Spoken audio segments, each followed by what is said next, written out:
Olá pessoal, boa tarde, paz seja com todos, ou bom dia, né? Paz seja com todos. Sejam mais uma vez bem-vindos ao programa Encontro com a Palavra, programa da Igreja do Evangelho Quadrangular, bairro Nova Era, Rua Sebastião Alves Marcato 119, a Rua Paralela, Garagem São Francisco, a segunda rua paralela à Garagem São Francisco. Você passou do trevo da BR-040 ou a estrada de Caxambu, aí você pega a primeira esquerda e você tem um fluxo, e é só seguir o fluxo, a segunda sua subida, ali está a sede da 5ª região do bairro da Igreja do Evangelho Quadrangular em Juiz de Fora. E graças a Deus nós teremos um bom final de semana, um final de semana muito bacana, e quero já passar para você, né, aproveitando esse início, esse começo, né, esse contato que nós estamos tendo, de falar para você da agenda que nós vamos ter esse final de semana, hoje, amanhã e domingo, graças a Deus, teremos uma agenda bem legal. Essa semana tivemos um tempo bem bacana, né? Terça-feira, Escola de Sabedoria. Na quarta-feira, nós tivemos o primeiro encontro com mulheres, foi muito bom, muito precioso esse tempo. Graças a Deus, também foi uma transmissão online, bem da verdade. Todas as nossas atividades, elas serão locais, presenciais e também online, para que as pessoas não fiquem fora, né?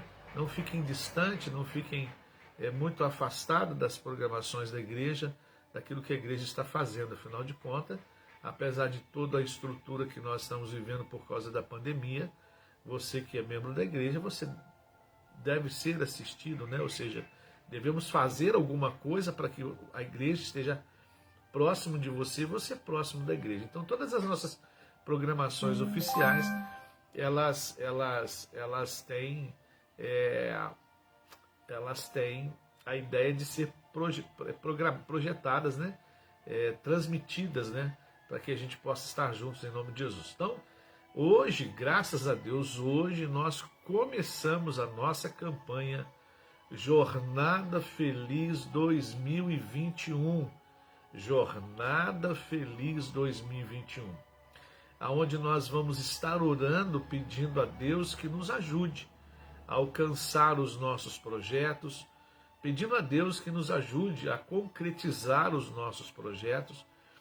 Esse ano, nos 12 dias, tivemos um testemunho de uma pessoa, né? O irmão fez o projeto de vida 2020 em meio à pandemia que acontece, já estava sendo anunciado em dezembro, de repente em março ela estourou, ela surgiu em todo mundo, e aí teve que mudar muitas coisas. Mas teve um irmão, né? Eu não vou citar o nome dele, não posso, não me deu a oportunidade. Ele teve 100% do seu projeto de vida realizado. Talvez você pergunte assim: ô Fernando, por que ele conseguiu e às vezes eu não, ou outro não? Eu acho que vale muito da fé, da dedicação, do envolvimento, do estar junto, de buscar a Deus. A gente busca a Deus aonde nós pudermos estar. Buscamos a Deus em casa, no carro, na montanha, no monte, de madrugada, de manhã, de tarde, à noite, enfim. Mas você estar no lugar, você estar naquele momento específico, você estar naquele momento de adoração, onde todos estão envolvidos numa mesma fé, no mesma pegada, na mesma intenção, no mesmo propósito. Então, eu acho que faz alguma diferença, sim. Então, às vezes a gente tem a oportunidade, igual a campanha está chegando aí, é um propósito que nós fazemos com Deus, mesmo que você esteja em casa, se prepare, por exemplo, no 7h30 começa, vá para um lugar, se prepare, se vista, se posicione, se ajeite, se organize em casa. É como, por exemplo, as aulas online, onde a mãe organizou o quarto para que a filha estivesse tendo aula, E quando ela estava tendo aula online, essa menina estava vestida de uniforme, ela levantava cedo, então não era apenas um momento ali, não. Ela se preparava, se programava para aquele momento. Por isso que há uma diferença em nós estarmos dentro da igreja e nós estarmos dentro de uma casa, enfim, em algum outro lugar.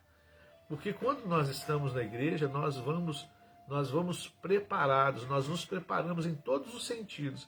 E às vezes em casa estamos assistindo deitado, estamos assistindo de qualquer jeito, de qualquer maneira, não vou ficar entrando em detalhe. Às vezes a gente assiste, participa de qualquer jeito, né? E a gente, né? É como se nós estivéssemos no culto, assentados, organizados, vestidos adequadamente, porque eu vou ouvir uma palavra espiritual, aonde vai estar ali o Espírito Santo conduzindo aquela palavra, enfim. A gente não, né? Então, eu acho que é muito, muito por aí. Mas faça campanha, né? Participe da campanha Jornada Feliz 2021, pedindo a Deus que te ajude a concluir os seus projetos, os seus sonhos, que te ajude a colocar em prática tudo aquilo que você colocou lá no papel. Vai ser muita bênção. E hoje nós estaremos falando, durante todas essas 7 sextas-feiras, nós vamos estar falando, estar ministrando sobre jornadas felizes na Bíblia Sagrada, aonde homens tinham um projeto, aonde homens tinham um sonho, aonde homens tinham um objetivo, aonde homens tinham aonde chegar, estavam focados em alcançar alguma coisa, numa trajetória, numa jornada. E, a bem da verdade, a gente pode intitular que é uma jornada tudo aquilo que nós queremos realizar.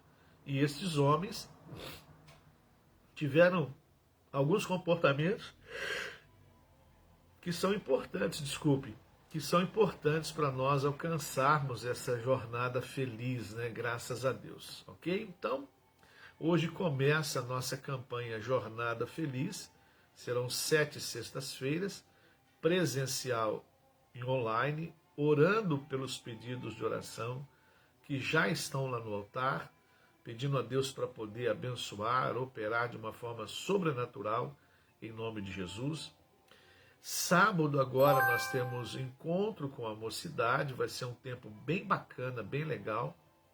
Domingo de manhã, 8 horas da manhã, domingo de manhã, às 9h30 da manhã e domingo à tarde, às 6h30 da tarde. Esses nossos 3 horários em nome de Jesus, tá bom? Vai ser muito, muito bacana, muito legal essa agenda, esse final de semana muito, muito bacana para nós, e nós estamos nos organizando para este ano de 2021 ainda. Tem muitas coisas que nós precisamos organizar, vai levar um tempinho, mas nós vamos chegar lá, se Deus quiser, no nome de Jesus, tá bom? É isso daí. Bom, durante toda essa semana nós falamos de assuntos preciosíssimos, assuntos preciosos, né? A série Nova Era e suas aplicações, a Era de Aquário. Falamos de coisas muito preciosas, coisas interessantes, né? Falamos de estudos gráficos que estão analisando o comportamento da humanidade, já prevendo ou, né, analisando alguns comportamentos futuros, e foi uma série muito preciosa. E nós vamos começar uma outra série muito interessante, né? Que são as mensagens subliminares e sobre essa doutrinação de massa que nós estamos vendo, que nós vemos através de algumas programações. Mas antes de começar essa série, eu gostaria de retornar agora de uma forma mais um pouco detalhada sobre a história dessa mulher chamada Ruth, do livro de Ruth, o 8º livro da Bíblia Sagrada.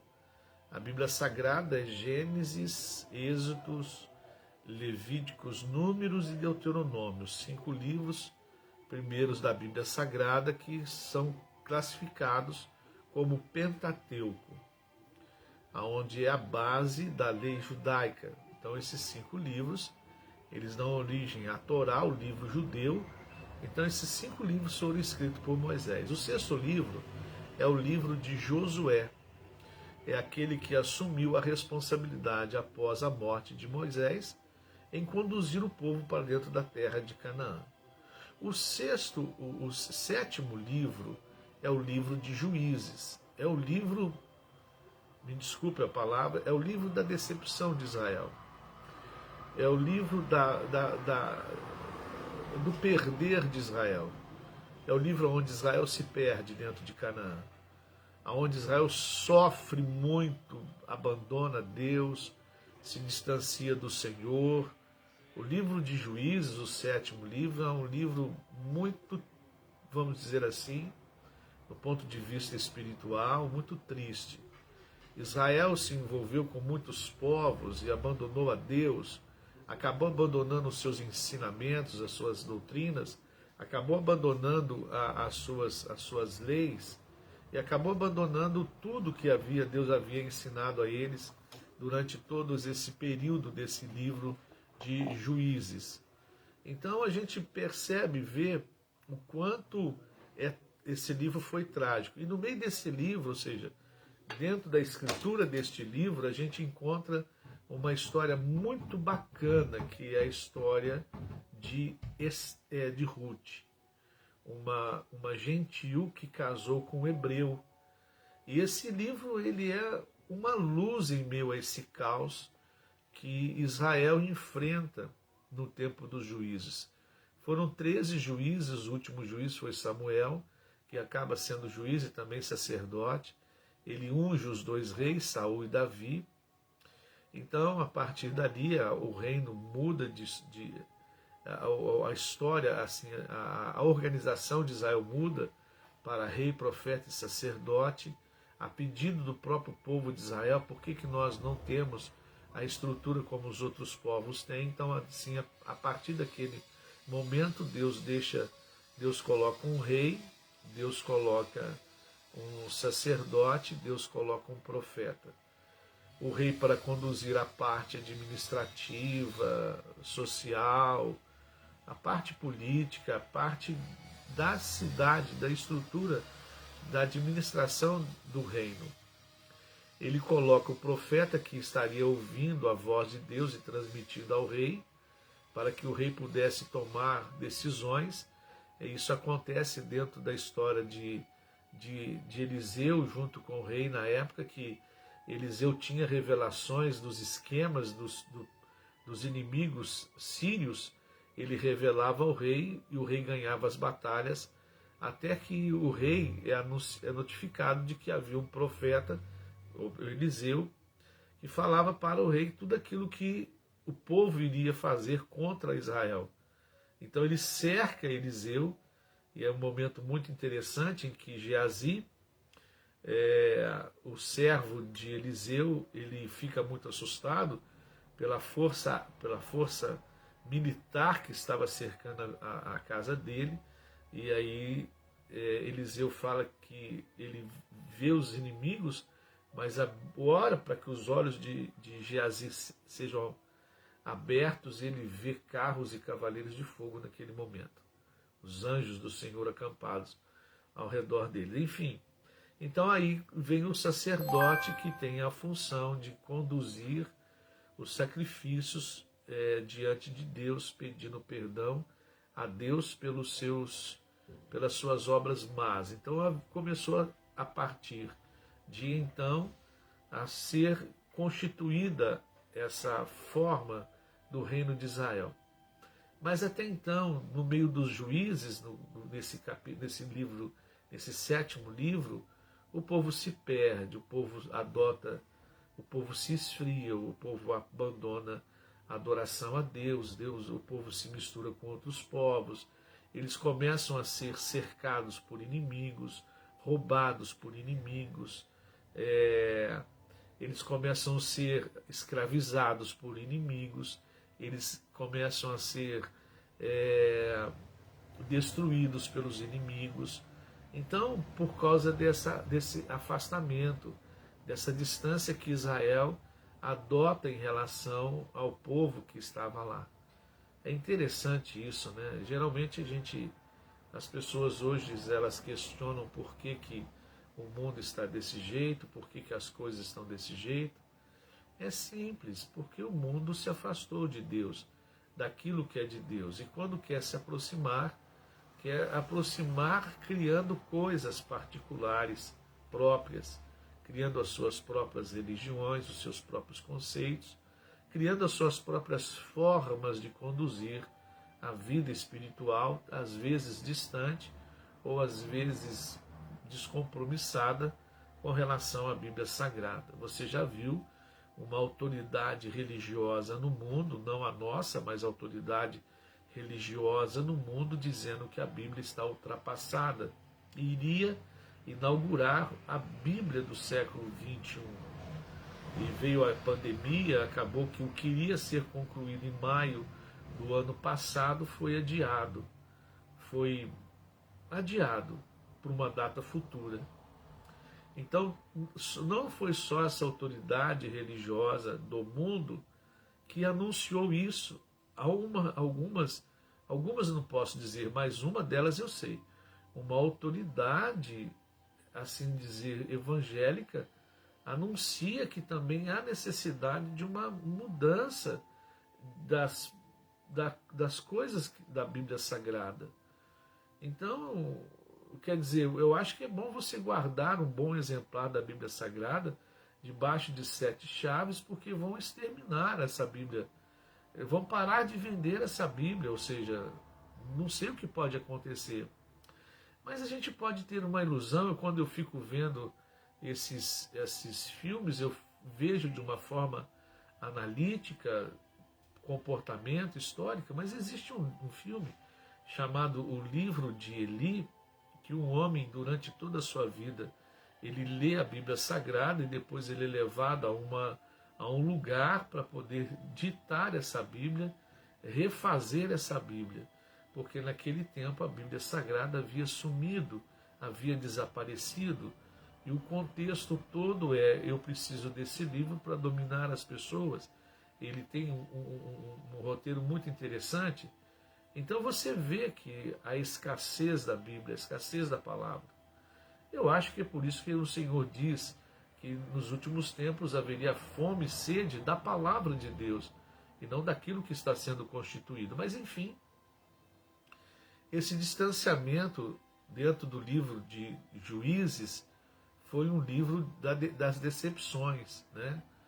Nesse contexto espiritual, nesse abandono de Israel em relação a Deus. E aí aparece o livro de Ruth, que traz uma luz muito interessante num contexto familiar, num contexto de superação, num contexto de tomar uma decisão, como Elimeleque, que era esposo de Noemi, depois da fome, da seca em Israel, ele resolve, né, ir para Moabe, se aventurar em Moabe, para tentar fugir daquele momento ruim que Israel estava passando. Mas aquele momento ruim em que Israel estava passando é porque o povo estava distante de Israel. Assim como, por exemplo, um dos livros, né, que a gente gosta de comentar, um dos juízes que a gente gosta de comentar, nós tivemos muitos juízes, Natanael, tivemos Débora, tivemos Sansão, tivemos Gedeão, Otoniel também foi um dos juízes, enfim. Cada um teve um momento histórico e também um momento em que eles caíram e o mal voltou a dominar em Israel. Então,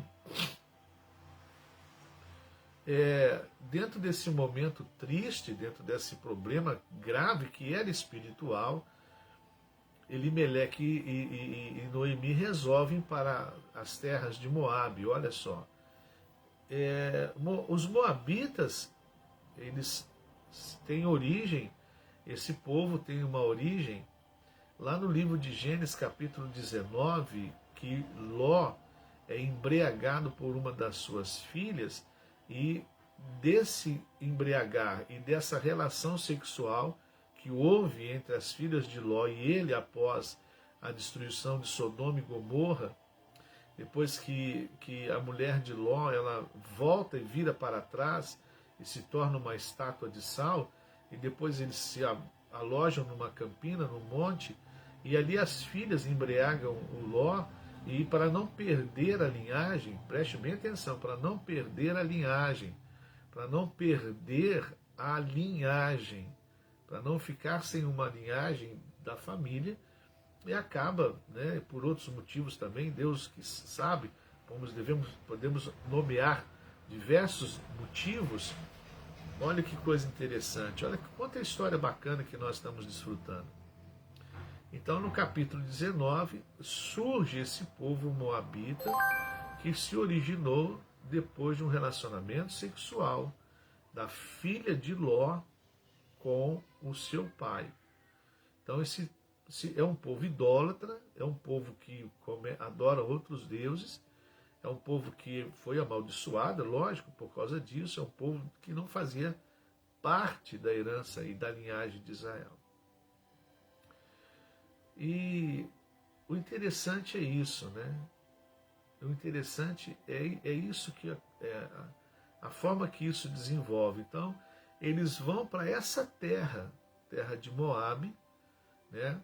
E lá eles vão por causa de um problema que estava acontecendo em Israel, a seca, que era por causa do pecado de Israel, e ali acaba surgindo essa linda e bela história dessa mulher que passa a fazer parte da linhagem, da genealogia do Senhor Jesus Cristo. E é muito interessante isso.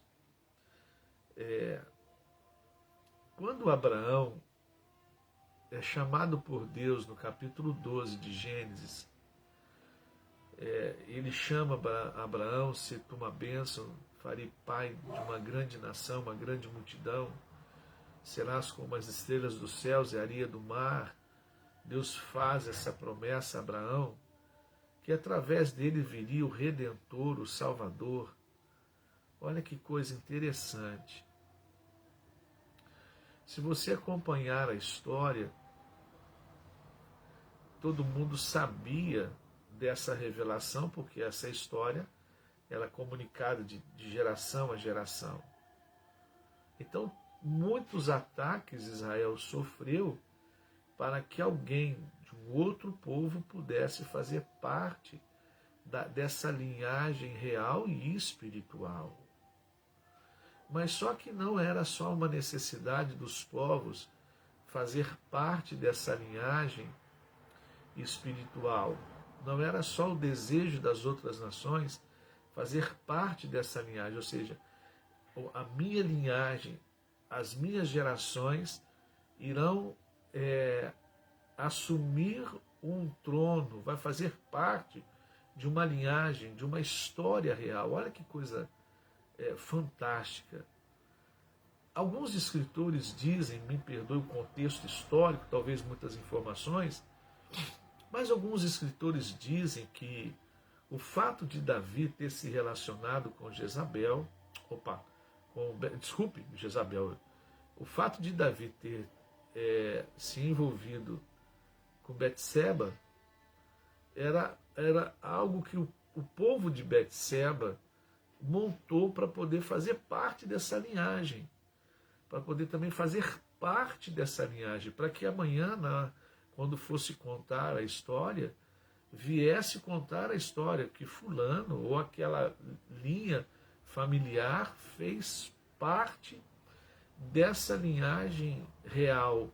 E se eu faço parte dessa linhagem real, eu também terei direitos reais lá na frente, como posses, terras, desobrigação de impostos, privilégios. Olha que coisa interessante. E agora o que a Bíblia Sagrada fala no Novo Testamento? Que nós somos herdeiros e co-herdeiros de Deus em Cristo Jesus, o nosso Senhor. Nós fazemos parte dessa linhagem real, espiritualmente falando. Por isso que nós, quando aceitamos Jesus, como Ele é a videira verdadeira, nós somos o galho e fomos enxertados nele, recebemos tudo que essa linhagem real, espiritual recebe, e olha o que tem prometido para nós. Novos céus, uma nova terra, uma casa. Eu vou preparar o lugar para que aonde eu esteja, vós estejais também. Então eu vou preparar um lugar aonde os herdeiros estarão. Romanos fala que somos herdeiros e co-herdeiros de Deus em Cristo Jesus, o nosso Senhor. Porque através de Jesus Cristo, nós fomos colocados nessa linhagem real. Através de Jesus Cristo, nós fomos enxertados, inseridos nessa linhagem real. Que coisa fantástica! Aqueles que foram chamados por ele não o aceitou, como diz em João capítulo 1, versículo 12, não os aceitaram, mas todo aquele que o aceitou, deu-lhes o poder de se tornarem, de se tornarem filhos de Deus, ou seja, participantes e coparticipantes das heranças celestiais. Bacana, muito bacana. Foi um momento meio que poético nosso, né? Essa história meio que poética, né? Meio que bacana isso, né? Para nós entendermos como o livro de Ruth ele é encantador. Não porque apenas conta a história de uma mulher que superou todas as barreiras, enfrentou todas as barreiras e se tornou parte dessa linhagem real. Ela é a bisavó de Davi. Ela e Boaz, o hebreu, ela gentil, ela se torna a bisavó de Davi, a raiz da onde vem Jesus Cristo, né? Aparece na genealogia, no capítulo 1 do livro de Mateus. É muito bacana isso. E aí a gente vê a graça de Deus envolvida nisso. Quando ele chama Paulo e traz Paulo para poder ser o seu mensageiro, o seu pastor, o seu profeta, ele chega para Ananias muito resistente a orar por ele, com medo dele prender e matar. Ele diz assim, Deus diz para Ananias, ele é um vaso de honra, ele é o vaso escolhido, para que vá aos gentios. Ou seja, a gente vê através deste livro no Velho Testamento a projeção da graça de Deus no Novo Testamento, para que ele vá e alcance os perdidos, alcance os gentios. A palavra de Deus fala no Novo Testamento para que não haja escravo, nem livre, nem hebreu, nem escravo, todos uma só corpo em Cristo Jesus. Então o livro de Ruth mostra e projeta a graça de Deus no Novo Testamento. A graça de Deus incluindo outras pessoas, outros povos, outras línguas, outras falas, outras culturas dentro do seu propósito. Qual é o propósito? De alcançar toda a humanidade, de alcançar todo o ser humano, de alcançar toda a vida. Mesmo que essa vida está perdida, desorientada, assustada, amedrontada, endemoniada, Deus me perdoe falar um negócio dessa forma, mas ele deseja que este homem, ele se arrependa e se entregue a Jesus Cristo. Ele mostra através da graça, quando ele faz com que Ruth, essa moabita, inimigos de Deus, é um povo que não serviu o povo de Israel no deserto. Eles passam por um momento difícil, esse povo rejeita a água a Israel, esse povo não sustenta, não ampara Israel, não socorre Israel, esse povo desfaz de Israel. E no meio deste povo tem uma mulher que Deus viu graça nela e levou-a para a terra de Israel, de Belém outra vez, e nessa terra de Belém ela se estabelece, ela se converte. A fala dela é a fala de alguém convertido. O seu povo é o meu povo. Mas aonde está a conversão nisso? Cultura, prática espiritual, religiosa, atitudes, comportamentos. O seu povo é o meu povo, ou seja, eu vou me sujeitar às vestimentas do teu povo, eu vou me sujeitar ao culto religioso do seu povo, o povo de Israel no caso, eu vou aceitar o comportamento cultural do seu povo, que era o povo de Israel na época. Quando ela fala com Noemi, eu vou com você, Orfa vai embora, volta para Moab, volta para as terras de Moab, vai ficar com a sua parentela, mas ela não. Ela chega e fala assim, o seu povo é o meu povo, então a sua cultura será a minha cultura, a sua vestimenta será a minha vestimenta, a sua adoração será a minha adoração, a sua prática de alimentos será a minha, porque o povo de Israel, o povo judeu tem as suas implicações em relação à comida. Então, quando ela fala assim, o seu povo é o meu povo, ela está falando assim, eu vou me sujeitar à cultura de Israel, ou seja, eu me converti. Quando ela fala o seu Deus é o meu Deus, aí ela completa a conversão. Ou seja, tudo o que você fizer diante de Deus eu vou fazer, a forma de orar que você apresentar, eu vou apresentar, a forma de adorar que você vai apresentar, eu também vou apresentar, o seu sacrifício que você vai entregar, eu também vou entregar. Então ela se converte. Quando a gente olha assim, a gente não vê, a gente tem muito subsídio, argumentos para falar que houve uma pessoa que converteu. Porque quando ela fala, não querendo ser repetitivo, quando ela fala o teu povo é o meu povo, o teu Deus é o meu Deus, é sinal de uma conversão. É sinal que eu estou abandonando tudo aquilo que eu aprendi como moabita e agora eu vou fazer parte do povo de Israel, para onde ela estava voltando com Noemi, a terra de Belém, terra do pão. Chegando lá, o que acontece? Ela encontra esse homem chamado Boaz. Boaz era parente de Noemi. Então, olha só, Noemi, como ela volta sem nenhum recurso, sem nenhuma estrutura financeira, emocional, familiar, apenas com a sua nora, e o que acontece? Ela vai e casa-se com Boaz por causa das suas atitudes.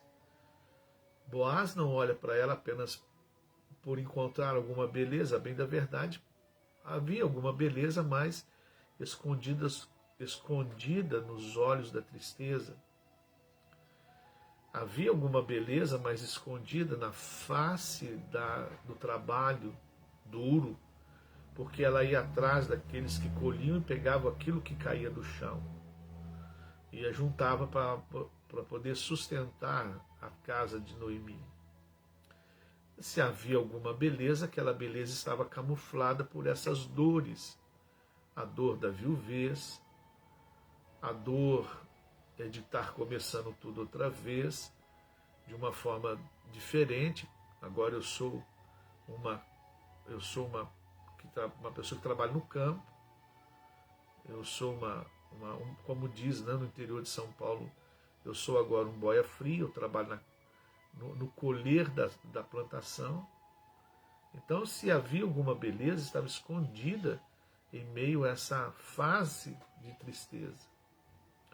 Só que o empenho, a dedicação dela em relação ao que ela fazia, chamou a atenção de Boaz.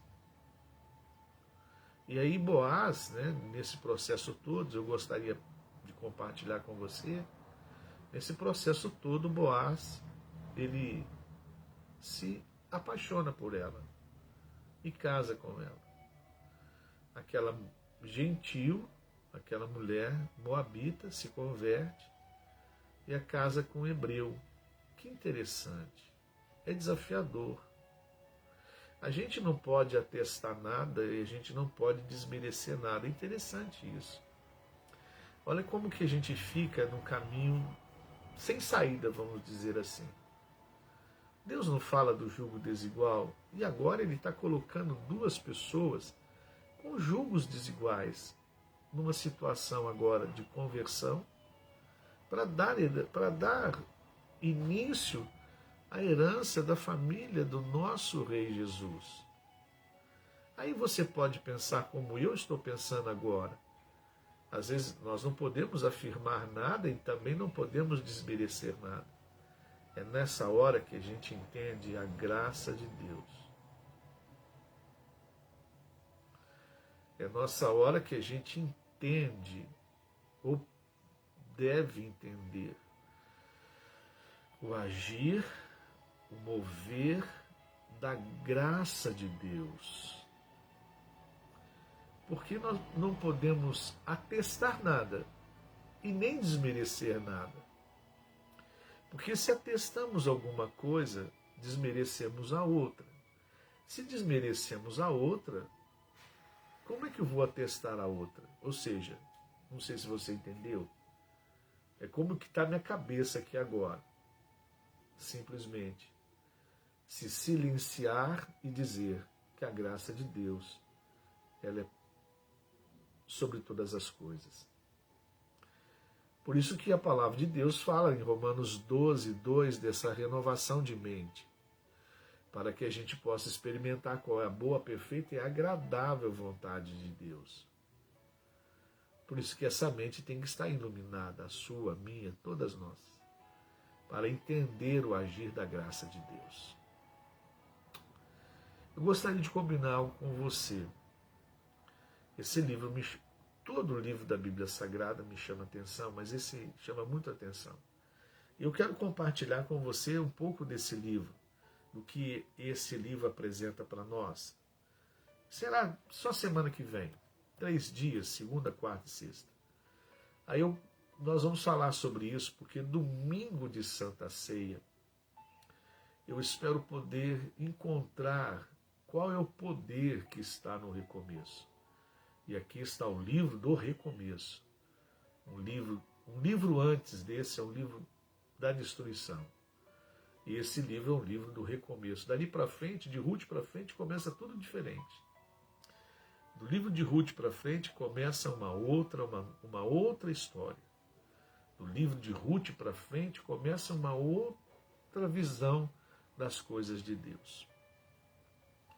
Eu gostaria de combinar com você, antes de nós chegarmos nas mensagens subliminares, falar com você, falar sobre esse recomeço e já aproveitando, nos preparando para a Santa Ceia de fevereiro, aonde a gente vai fazer um ato profético.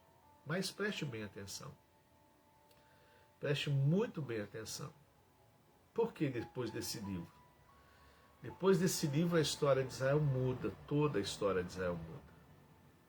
Um recomeço que mudou toda uma história.